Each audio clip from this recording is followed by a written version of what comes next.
This is a space for honest conversations about growth, leadership, faith, and the quiet seasons in between. Here we talk about becoming wiser, becoming braver, becoming who God is shaping us to be, even when the process feels uncomfortable. If you are navigating change, responsibility, or growth that feels lonely sometimes, you are not alone. Let's talk. I want to share a thought that has been sitting with me for a while now. And honestly, it is one of those thoughts that sound simple but can really mess with you in a good way, though. Sometimes we assume that if things are not moving in our lives, it must mean God hasn't helped us enough yet. So we pray more, we fast more, we wait more. But what if the issue isn't God's help at all? What if the issue is our circle? The people we are consistently around, the conversations we are constantly having, the environment we keep returning to. Because here is the thing, you can love God deeply and still be stuck in an environment that doesn't stretch you. There's a kind of comfort that feels safe but quietly limits growth. If you are in a space where you are always the one being celebrated, always the one being affirmed, you are always the one everyone looks up to, you are the most richest, everyone is always praising you. I want to ask you a gentle but important question. Who is stretching you? Yes. Who is stretching you? Since you're the one everybody is looking up to. Because growth usually doesn't happen in rooms where you are constantly praised. It happens in rooms where you listen more than you speak. Rooms where conversations feel bigger than you. Rooms where you suddenly realize, I still have a lot to learn. And that feeling, that slight discomfort, that is not insecurity, that is exposure.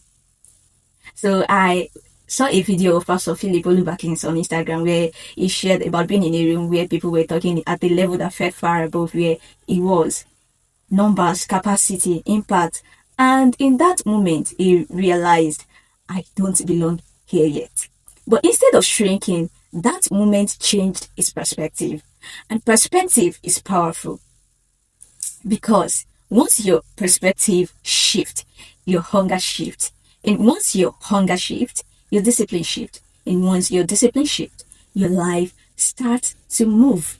Sometimes the reason nothing feels new is because nothing around you is new in the first place. Your conversations are shaping your mindset quietly.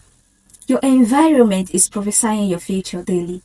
If every conversation ends with applause, if nobody ever challenges your thinking, if nobody ever calls if nobody ever calls you higher, then I'm afraid you might be emotionally comfortable but spiritually capped. And I want to say this clearly. Changing your circle doesn't mean you hate people. It doesn't mean you think you are better than anyone. It simply means you respect what God is doing in your life.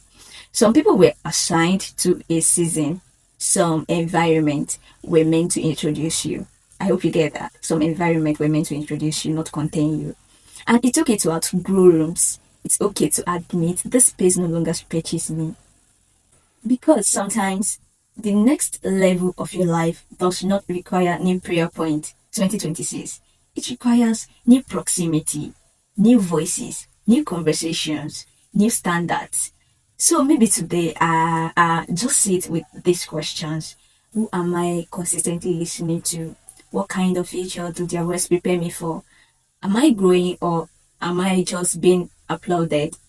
Growth is quiet sometimes, and sometimes it begins with the courage to change your circle. Thank you for staying with me. If today's conversations stirred something in you, sit with it.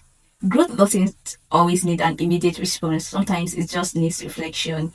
So take what resonated, leave what didn't, and give yourself grace in the process. Until next time, keep growing quietly and trust when God is at work. And trust that God is at work, even when it doesn't feel obvious. Yeah.